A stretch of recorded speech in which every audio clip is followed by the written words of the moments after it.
In cricket, there are many factors that influence the playing of cricket. Newton's second law, work, and energy, along with power, are some of the basic requirements one must perfect in order to play cricket successfully. So let's start off with work and energy. Well, what is work, you must be wondering? Work is a physical or mental activity one does in order to achieve a certain result. In physics, work is done when a force acts upon an object, causing that object to have a displacement. As you can see in the image above, the baller is doing work on the ball. As the ball travels in the hand of the baller, the moment he releases it is the displacement. So to put it simply, work is proportionate to the force of the object along with the displacement of the object. So in cricket, the baller does positive work on the ball by applying a force to it over the distance it travels while still being in the baller's grip. So now you know what work is.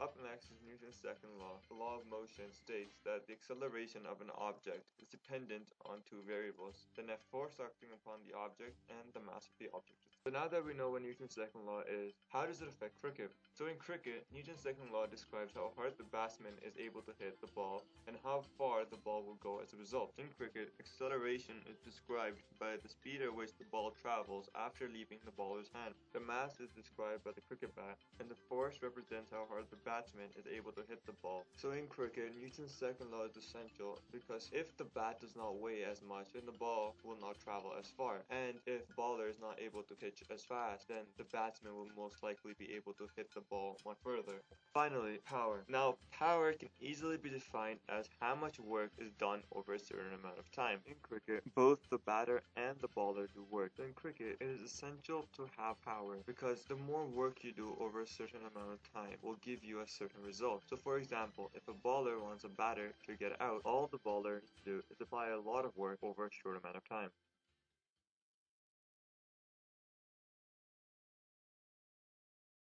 Friction is a force that resists the relative motion of an object's surface.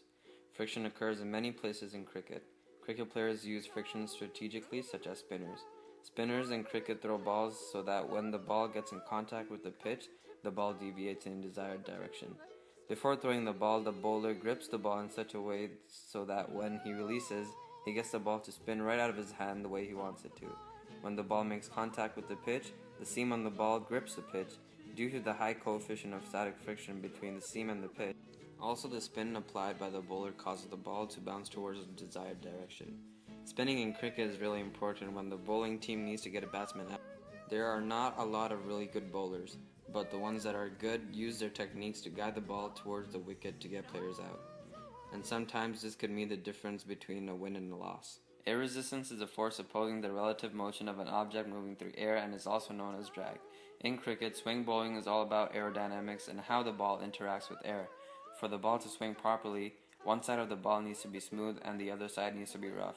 Cricketers polish the ball on one side as they play to have best results. The smoothest side travels easily through air while the rough side has a large resistivity, so it travels slower. This causes the ball to swing opposite to the rough side, causing the ball to swing. In cricket, it could confuse the batsman, and because he only has a split second to react, he might miss the ball, leading him to getting out. A win for the bowling team. A standing wave is a wave that stays in constant position.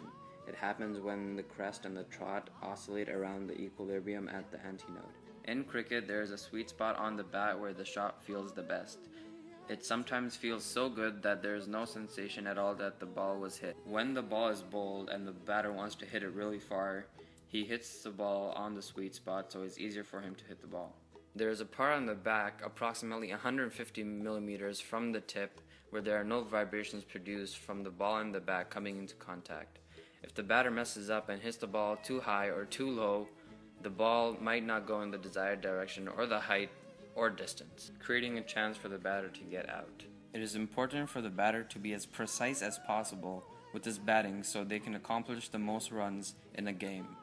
That's why it is important for the batter to hit the ball in the sweet spot so he can get it to go wherever he wants.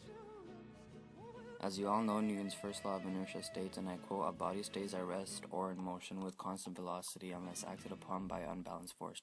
In cricket, it is hard to point out where the law of inertia is at play on the cricket ball because gravity is always applying a force on the ball. Gravity accelerates the ball 9.8 meters per second down.